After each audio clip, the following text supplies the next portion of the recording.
What if I told you that the most expensive city in the world, was built by people earning less than $200 a month? Close your eyes for a moment. Picture Dubai. Towers of glass and gold piercing the sky. Fountains that dance to music in the middle of a desert.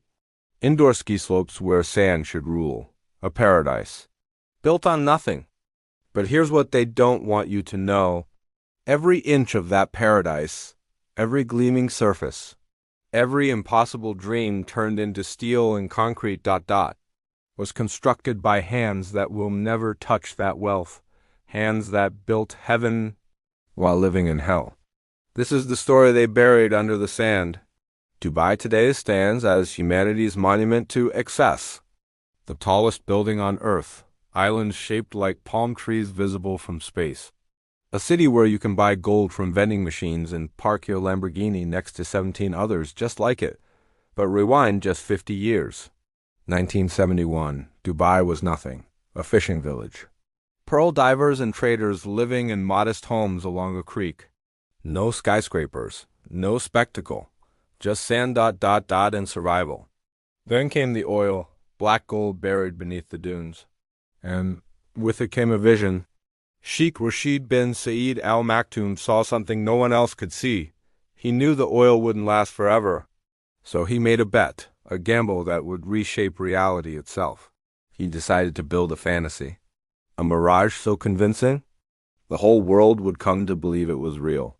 The plan was simple in theory. Use oil money to build infrastructure, invite the world to invest, create free trade zones. Make Dubai the bridge between East and West, the gateway to everywhere and nowhere. And most importantly, build spectacles, monuments to impossibility.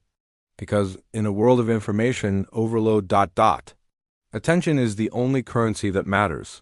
And it worked too well. By 2008, Dubai had become the fastest growing city on Earth. The Burj Khalifa was rising. The Palm Jumeirah was complete. Billions poured in from every corner of the globe. Russian oligarchs, Chinese investors, European banks, American hedge funds. Everyone wanted a piece of the dream. Real estate prices doubled, then tripled, then entered the realm of fantasy. A one-bedroom apartment in downtown Dubai could cost more than a mansion in most American suburbs. But here's where the story turns dark. Because someone had to build all of this. Someone had to work in 120-degree heat. Someone had to carry steel beams up 80 floors. Someone had to pour concrete for 16 hours straight under the desert sun. And that someone was invisible. They came from Pakistan, from India, from Bangladesh, from the Philippines. Workers lured by promises of good wages and a better life. They sold everything they had back home to pay recruitment fees. Families borrowed money, went into debt. All for the chance to work in the gleaming city of the future. But when they arrived, the contracts changed. Passports confiscated. Wages slashed. Hours extended beyond human endurance. They lived 20 to a room in labor camps outside the city, far from the towers they built, far from the luxury they created with their own bleeding hands. Here's the math they don't want you to calculate. The Burj Khalifa, the tallest building ever constructed, cost $1.5 billion to build. Roughly 4,000 workers built it over 6 years. Many earned between $100 and $200 per month. If you actually paid those workers fairly, gave them American construction wages, that tower would have cost 10 times more. Maybe it would never have been built at all. But it gets worse. Because Dubai didn't just exploit labor. It built its entire economic model on an illusion. The city produces almost nothing, no agriculture, no manufacturing, no tech innovation. What it sells is the idea of itself, a brand, a lifestyle, a dream wrapped in gold foil and sold to the highest bidder. And that dream runs on debt, massive unsustainable catastrophic debt. If this is making you uncomfortable, if you're starting to see the cracks in the mirror, then you're exactly where you need to be. Hit subscribe, because what comes next will change how you see every luxury brand, every influencer paradise, every glittering promise the modern world tries to sell you. By 2009, the illusion shattered. The global financial crisis hit Dubai like a sandstorm. Real estate prices collapsed overnight. Projects froze mid-construction. Cranes stood silent against the sky like prehistoric skeletons. Investors fled, banks panicked, the debt came due.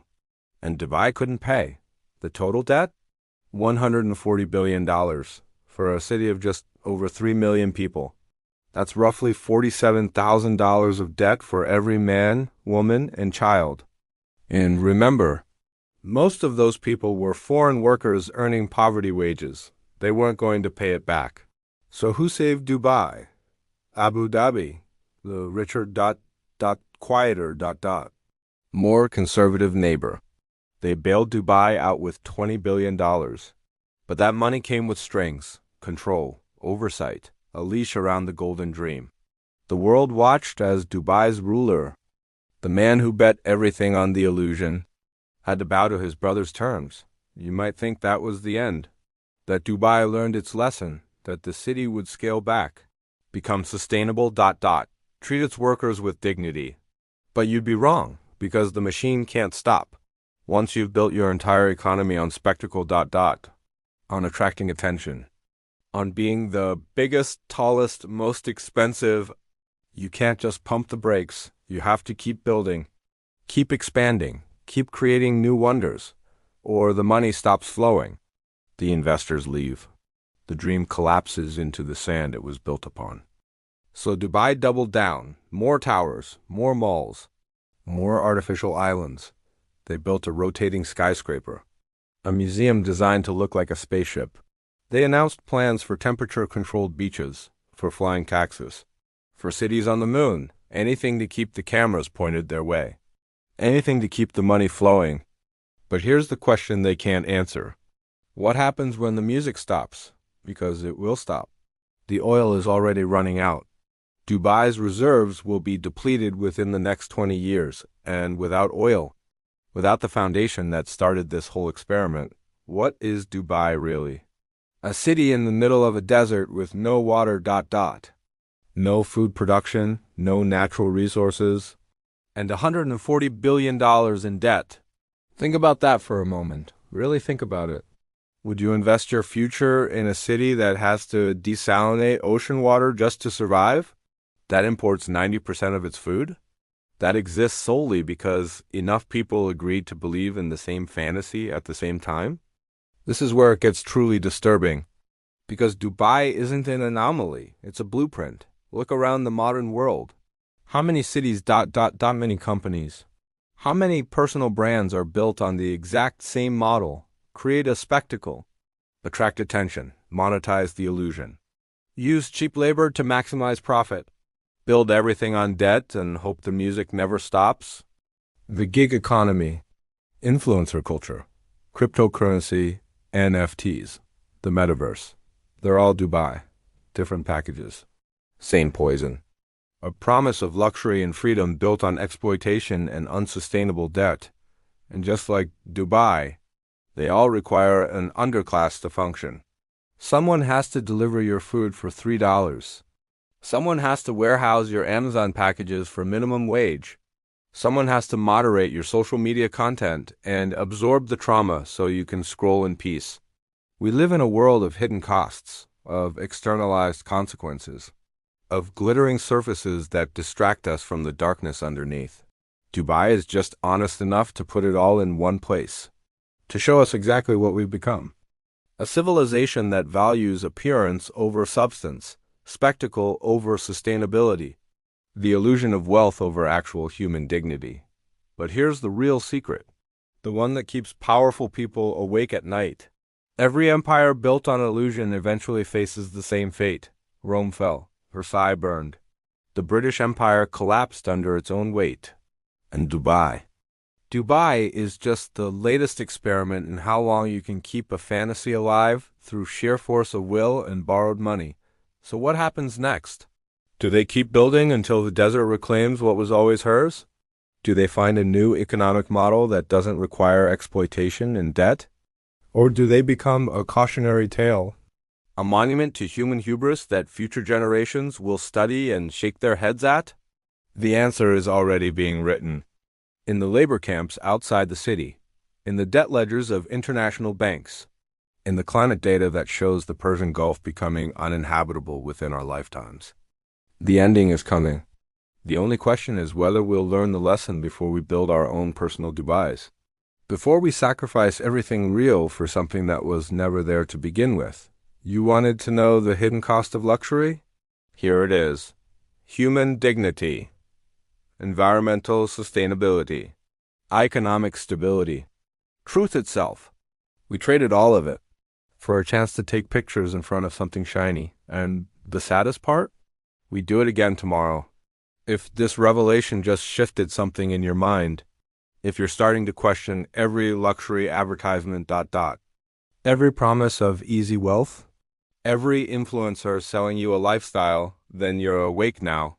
Subscribe and turn on notifications, because next week, we're revealing the hidden empire that controls more wealth than most countries, yet pays zero taxes and answers to no government. The truth they're terrified you'll discover ... starts here. The question is, are you ready to see how deep the illusion really goes?